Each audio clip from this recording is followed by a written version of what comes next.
All right, so welcome back this year. This is our inaugural video for the Stooges Dynasty League. As you know, I am the Mucklux. If you have any questions about your league, players, etc., just go to X platform, Twitter, whatever you want to call it, and just send it on out to @Mucklux. Some people also send it to the real Jerry Jones. Either way, I'll reply to you. Whichever one you reach out to first or feel most comfortable with. Don't forget the blue check mark at the real Jerry Jones. Crazy season, crazy off season. A lot of trades already this year. Let's check it out. I've got them written up here on this dry erase board. Now, you may or may not be able to make them out. It is more for me to keep up and keep track with as I talk about them. I will tell you each one as we go through it, okay? So here we go. First trade, Jared, who's a newcomer, gets Odunze from Cody for the number 8 overall pick this year and Jared's second round pick next year. I'm actually okay with this trade. I personally do not feel like Odunze will be the bell cow, will be the alpha wide receiver in Chicago this year. I also expect Chicago to have a little bit of a downturn. So it's not bad. I think it's pretty overall, generally decent trade for both. Next, Jared and Morg makes a trade. Jared receives DeAndre Swift and Garrett Wilson. Morg gets Jalen Waddle, who at the time was not a member of the Broncos, and Jared's first from 27. Personally, I feel like that Jared got a little bit more than he gave up, but again, not a terrible deal. Not bad at all. So I'm not going to lie, this next one here I'm going to talk about has me a little bumfuzzled. And if I get any of these trades wrong, please correct me, because I went back through and double-checked most of them. But Cody and Krista made a trade. Cody trades his number 9 overall pick this year, and he gets Krista's first round pick next year. Cody gets the number 9 overall and Krista's first round pick next year. Krista gets the number 8 overall this year. So Cody actually moved down a spot. So basically, in essence, he's getting Krista's first round pick for T. Higgins, Kincaid, his own third pick in 28, and Krista's third pick in 27. I think Cody overpaid a little bit, but that's just my opinion. Higgins and Kincaid for a first is more, I would be more than happy to do that. But that's just me. Probably the biggest name to get moved is next, under Picard and Morg. Dan Picard, the defending champion, he receives Justin Jefferson. The rich get richer. Y'all realize he won the championship last year, right? Scored the second most points in the league. All right. Now, he did give up a little bit. He gave up his 12th overall pick this year to Morg. Morg gets his first round pick back next year, his third round pick back next year. He gets Danny's third round pick next year. He gets Bionage's third round pick next year, and he gets Danny's first round pick in 28. Basically, it's 3 firsts and some throw-in thirds. But as powerful as what Picard's team is, it's probably going to be a low first for 26 and 28. Barring injuries, you never know. It's a lot. Sounds like a lot. But when you're talking about getting the 12th pick and maybe 10th or 11th pick is the best that you're getting, he does get his first round pick back. Morg does that. And he's went to definitely being a seller this year. So barring doing, and he might draft amazing this year. I don't know. But his first round pick for 27, just off the cuff, would project to be in that top 6 range. So I don't know. Depends. If you like draft picks, it's not bad. If you like assurities, it's not bad for Dan. Next, Cody and Wilrod made a trade. Luther Burden for Judkins. I like Burden this year. I think Judkins outperformed him this year, or last year, I guess I should say. Both young. And hey, it's whatever your team needs. Wide receiver for a running back, I don't fault that. I don't bother that. I don't begrudge that at all. Maine and Morg. Robert Maine gets DJ Moore, while Morg gets the 2027 second round pick from Robert. It's not bad. I could go either way. I mean, DJ is getting a little bit older. I'm not big on second, third round picks, but I think that's probably fair in the long run.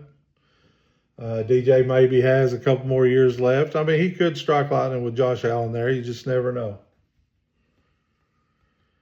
Next, we have the Misfits and Morg. Morg gets the second round pick of the Misfits in 2027, which, by the way, everybody's projecting 27 to be a big year for the draft, which seems like they do that every so often. And this year's going to be amazing, and then it either is or it isn't. And Mike gets JCM. Well, you know, JCM's now getting some competition after a few trades. We'll see what happens. I probably would lean a little bit to the Morg side on that trade. We have Jared and Farmers again, or coming up this time. So Farmers decide that they want Zay Flowers, obviously, to go with Lamar Jackson, who everybody knows is a cancer on that fantasy team. But Jared got the 28 Farmers first round pick and his third round pick from this year. So a first and a third for Flowers. Again, I don't hate it. Flowers is still young. I understand the reasoning for wanting a stack. Giving up your first round pick in 28 for Flowers, I don't know, but again, I don't hate it. Now another big name. I said Justin Jefferson. I forgot about this. Probably the biggest name actually be JSN. So the Farmers gets JSN for Morg, who is now in full-blown sell mode. Morg gets Farmers first this year. Gets his first in 27 and gets Dan Picard's first in 27. Not bad. Unfortunately, the way those teams are rounding out, those three picks are probably all going to be lower picks. For JSN, I mean, can you find lightning in a bottle that low in the draft? You absolutely can. So again, it boils down to how confident you feel in your drafting abilities. So if you feel confident, there's nothing wrong with 3 firsts for JSN. I personally like the JSN side, but I have no issues with that. Then you have Wilrod and Farmers making a trade. Wilrod gets James Cook. The Farmers get Genty. Now this one's going to be interesting. Wilrod has made it known to everybody under the sun, he's in win mode right now. He doesn't want to win tomorrow. He doesn't want to win yesterday. He wants to win right now, today. So I understand that, but I also understand that Genty is very young, has a lot of potential with the Raiders. But again, it's just potential. Genty did okay this year. He didn't do terrible.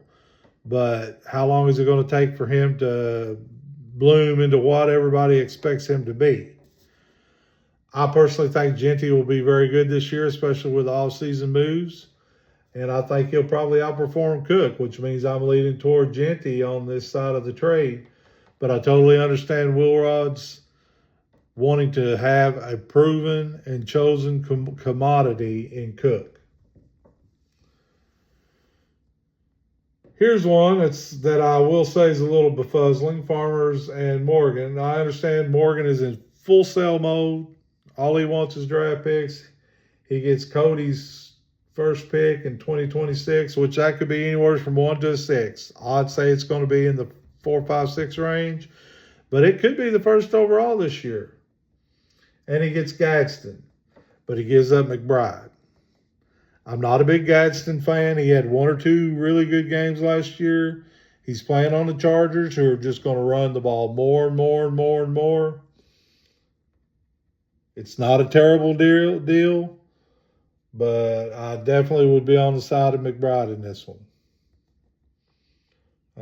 But then again, if Cody ends up snagging the first overall pick and that's what Moore gets and that's what he's banking on, then he can get Love or whoever he wants this year. Then we have Morg and Bionage, with Moore getting his Bionage's first round pick this year. Again, that could be a 1 through a 6. And Bionage gets Jalen Waddle and the 12th overall pick this year. So he basically gave up Waddle to move from 12 overall to 1 through 6. Waddle's 27. I like where Waddle's at. Morg's a gambler. That's all you can say. Straight up gambler. He's gambling on trying to load up on those first 6 picks, hoping that he'll strike lightning in a bottle and get that number 1 overall. There's going to be a few good wide receivers this year, but this draft is not a strong draft. Now, again, that might all change. You don't know. The proof is in the pudding. We won't know how good this draft class is for probably 3 or 4 years. So we'll see. But one thing's for sure, the number 3 overall team last year, as far as points scored, has totally dismantled his team. Complete dismantling. The number 2 overall team has added Jefferson, just makes him stronger. And I have yet to do anything. There's a lot of movement, and y'all are going to have to be the judge on these. I can give you my opinions, but that's all they are opinions. They don't matter one hill of beans until the season starts. Then you can decide, well, that trade right there wasn't bad. It wasn't terrible. I wouldn't kick it out of bed. Or, man, that was like kissing your cousin is terrible. I don't know. We'll see. That's my 2 cents. Anyways, hope you all enjoyed. Peace out. And I know this is a long video, but I wanted to give it its just rewards for all the trades and just my old man's ramblings. All right. Have a good one. Peace.